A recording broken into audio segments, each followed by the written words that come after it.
చాలా అసహ్యం వేస్తుంది సింధు నిన్ను చూస్తుంటే.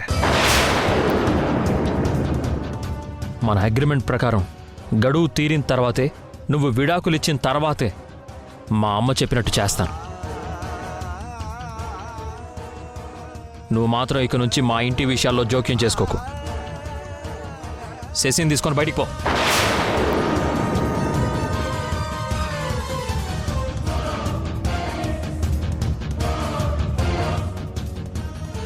చెప్తుంది నీకే, బయటికెళ్ళు.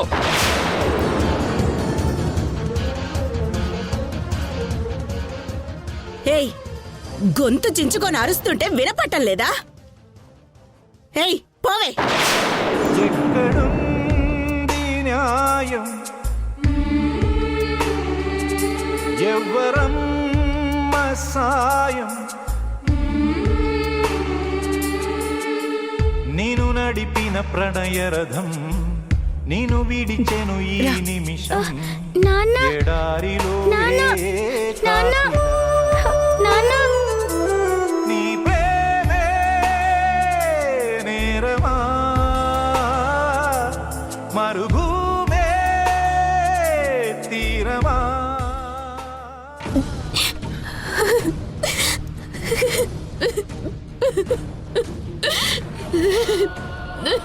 భగవంతుడా.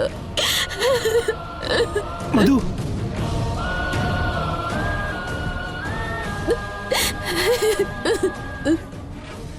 అయ్యో భగవంతుడా, ఎందుకు నా మీద ఎలాంటి నిందలు వేస్తున్నారు? అయ్యో,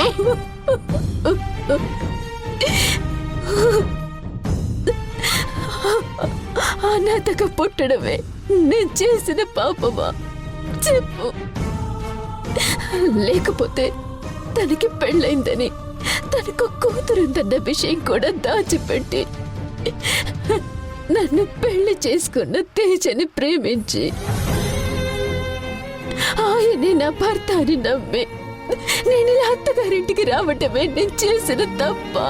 చెప్పు చెప్పు.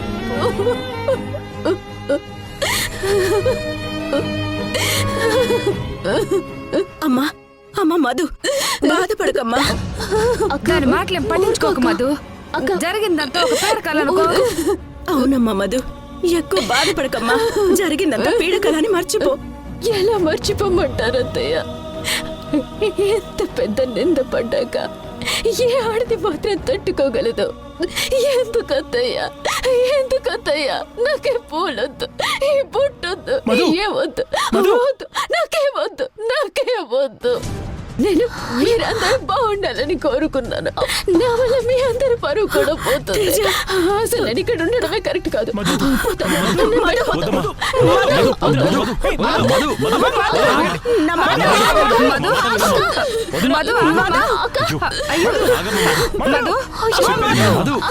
నా మాట వినమ్మా.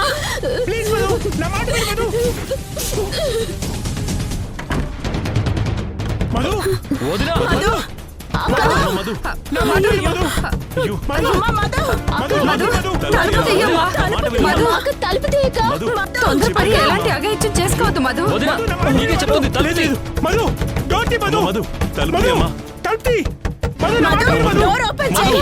అయ్యో మధు. సారీ తేజ, నిన్ను వదిలి వెళ్ళిపోవాలని నాకు లేదు, కానీ నేను వెళ్ళక తప్పదు. మావయ్య, అత్తయ్య, మారుతి గారు, నన్ను క్షమించండి, నేను వెళ్ళిపోతున్నాను. ఆగు మధు, నువ్వెక్కడికి వెళ్ళొద్దు, నా మాట విను. ఆ సింధు మా మీద కోపంతో నీ మీద కక్ష సాధించాలని చూసింది. దయచేసి దాని మాటలు నీ మనసులో పెట్టుకోకు మధు. ఈ ఇంటి పెద్ద కోడలుగా నువ్వు మాతోనే ఉండాలి, నువ్వు ఇక్కడే ఉండాలి.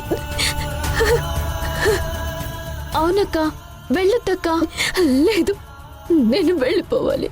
వదినా, నీకిదే చెప్తున్నాను, నువ్వు వెళ్తే మేమంతా చచ్చిన తొట్టే.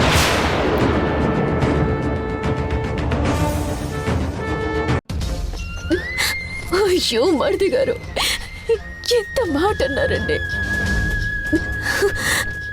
ఇప్పుడు నేనేం చేయాలి? నా అత్తగారింట్లో అందరూ బాగుండాలని నేను కోరుకుంటాను.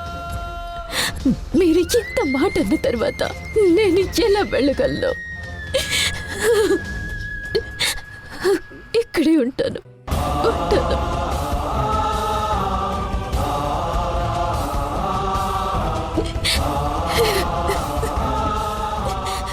చూడమ్మా, మా మంచి కోరి నువ్వు మాతోనే ఉండాలి కదా. ఎక్కడికి వెళ్ళొద్దమ్మా, ఉం? సరేనా? నువ్వెప్పుడు మాతోనే ఉండాలి. ఉం? సంధ్య, తాత. వెళ్ళి పూలు బొట్టు సిద్ధం చేయి. అట్నే.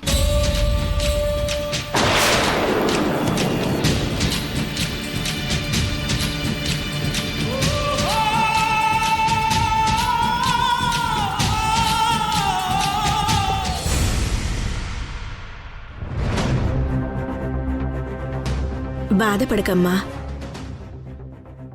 మేమున్నాం కదా. ఉం?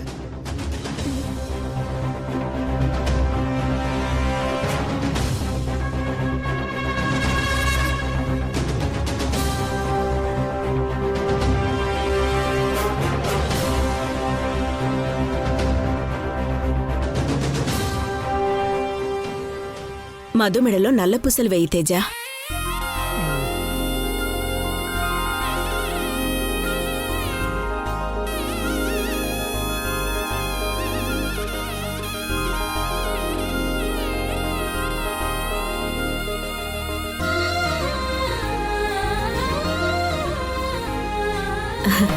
చల్లగా ఉండండి.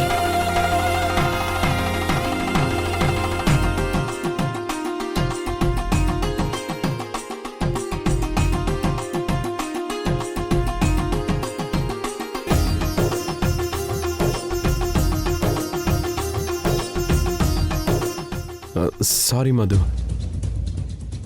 నా వల్లే నీకు ఈ ప్రాబ్లమ్స్.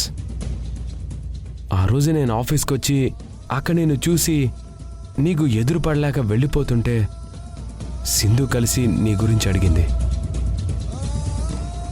అప్పుడే నేను నీ గురించి క్లియర్గా చెప్పేసి ఉంటే నిన్ను అపార్థం చేసుకొని ఉండేదే కాదు. మీ ఇంట్లో వాళ్ళ ముందు ఇలా నిన్ను నిలదీసేది కాదు. ఇదంతా లైట్ తీసుకో మధు. చాలా మంచి ఫ్యామిలీ, మంచి భర్త, అర్థం చేసుకునే అత్తయ్య గారు దొరికారు. ఇక నుంచి ఏమీ టెన్షన్ పడకు, హ్యాపీగా ఉండు.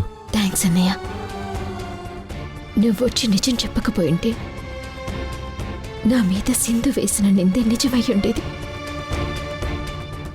చాలా థ్యాంక్స్. సమయానికి వచ్చినట్టు కాపాడావు. ఉంటానండి. సరే మధు, వస్తాను. దేని గురించి ఆలోచించకమ్మా, నేనున్నాను కదా. ఉం?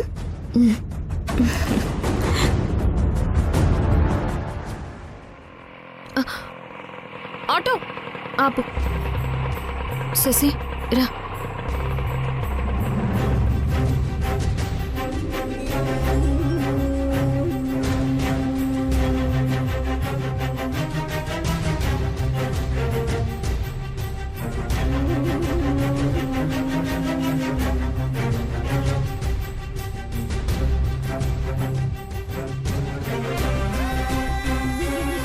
మేడం ఎక్కడ మేడం? ఒక్క నిమిషం. సరే మేడం. సింధు గారు